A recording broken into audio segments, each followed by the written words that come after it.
Sebuah tim investigator paranormal nekat memasuki sebuah villa kosong di Bogor. Apa yang mereka temukan di dalam? Ternyata bukan cuma menguji nyali mereka, tapi juga menantang batas antara dunia kita dan dunia lain. Yuk kita telusuri bareng-bareng kisah teror di rumah Mami Ipel. Coba deh kalian bayangin, udah seneng-seneng dapat foto penampakan yang jelas banget, kalimat inilah yang didapat investigator Bang Briu dari si pemilik rumah. Ini tuh kayak peringatan loh, kalau yang mereka ganggu itu baru permulaan dari sesuatu yang jauh lebih besar.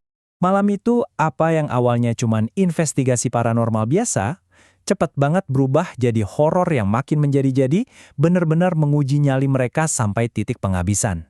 Terus, gimana jadinya kalau investigator paranormal ini beneran nemu apa yang mereka cari-cari? Jawabannya, berawal dari sebuah villa terpencil. Oke, jadi cerita ini dimulai waktu seorang kreator konten paranormal, namanya Bang Bru, dapat kesempatan emas nih. Dia dapat izin buat nyelidikin villa angker yang udah lama kosong milik seorang public figure, Mami Ipel. Nah, yang bikin investigasi ini beda, timnya tuh udah dikasih bocoran dari awal. Baik si pemilik, Mami Ipel, maupun warga sekitar, semuanya udah ngekonfirmasi kalau rumah itu emang angker banget. Katanya sih ada macam-macam, dari kuntilanak sampai genderuwo. Dari awal mereka nginjakin kaki di sana aja, suasananya udah nggak enak banget.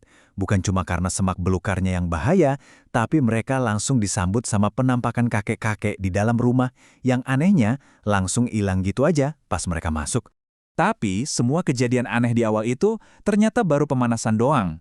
Bukti nyata pertama yang bikin mereka merinding beneran datang dari sebuah jepretan foto yang nggak disengaja. Jadi pas hari mulai gelap, Bang Brew iseng-iseng aja gitu ngambil foto buat thumbnail. Totalnya ada 11 foto. Awalnya sih nggak ada yang aneh, sampai dia ngecek foto yang terakhir. Begitu dia zoom dan kelihatan jelas banget muka si kuntilanak di layar kameranya, tiba-tiba ada suara gebrakan kencang banget dari dalam rumah. Ya jelas, semuanya langsung panik, lari keluar. Nah di sini nih, mereka dihadapkan sama pilihan yang aneh banget. Mau lari dari hantu di dalam rumah, tapi di luar di semak-semak gelap, itu resikonya digigit ular berbisa. Jauh lebih bahaya kan? Jadi ya mau nggak mau mereka milih balik lagi ke dalam. Dan bener aja, pas mereka udah beraniin diri masuk lagi, mereka nemuin wayang yang tadinya di dekat pintu, udah pindah sendiri ke atas meja. Ini konfirmasi buat mereka. Oke, ini bukan halusinasi. Ada sesuatu yang nyata di sini.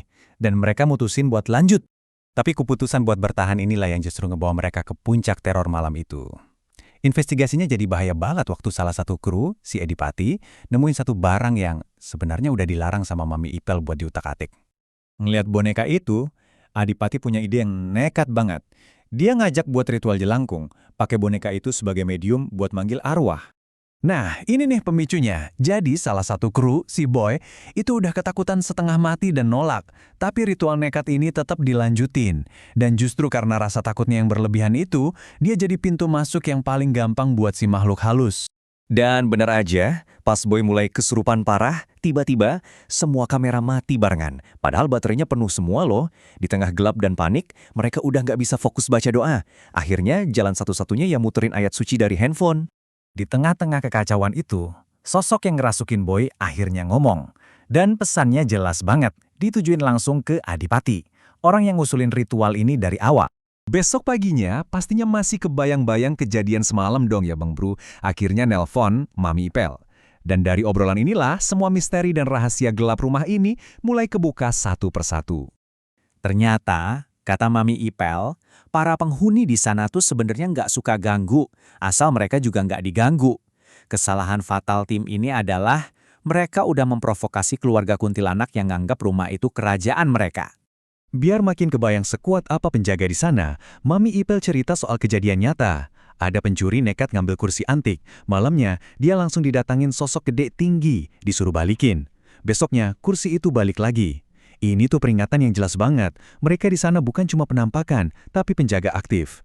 Anehnya ya, walau udah ngalamin teror separah itu, tim ini nekat balik lagi besoknya. Mungkin penasaran kali ya. Tujuannya, buat ngecek bangunan kedua yang ada di properti itu. Nah, di kunjungan kedua ini, gangguannya beda. Bukan lagi gangguan fisik yang gerasa-kerusuk, tapi lebih ke teror mental, teror psikologis. Nama Bang Breo dipanggil-panggil sama suara cewek, ada yang lihat penampakan di pohon, dan si Boy mulai nunjukin gejala mau kesurupan lagi. Jam 2:30 pagi, akhirnya mereka nyerah juga. Nggak kuat. Sebelum cabut, mereka ngikutin saran Mami Ipel. Mereka izin dulu sama rumah itu, bilang mau bawa beberapa barang atas nama Mami Ipel. Tujuannya ya biar nggak ada yang ngikutin pulang. Tapi kayaknya izin pamit itu nggak 100% berhasil deh. Soalnya selama seminggu setelah itu, Bang Brio ngalamin kejadian aneh di rumahnya sendiri. Pintu kebuka sendiri, ada suara ketokan, ya kayak dapat oleh-oleh yang nggak diharapkan dari villa itu. Kisah ini akhirnya ninggalin kita sama satu pertanyaan yang cukup penting nih. Di dunia paranormal, sebenarnya di mana sih batas antara rasa ingin tahu dan tindakan mengganggu? Dan menurut kalian, apa tim ini udah kelewatan batas?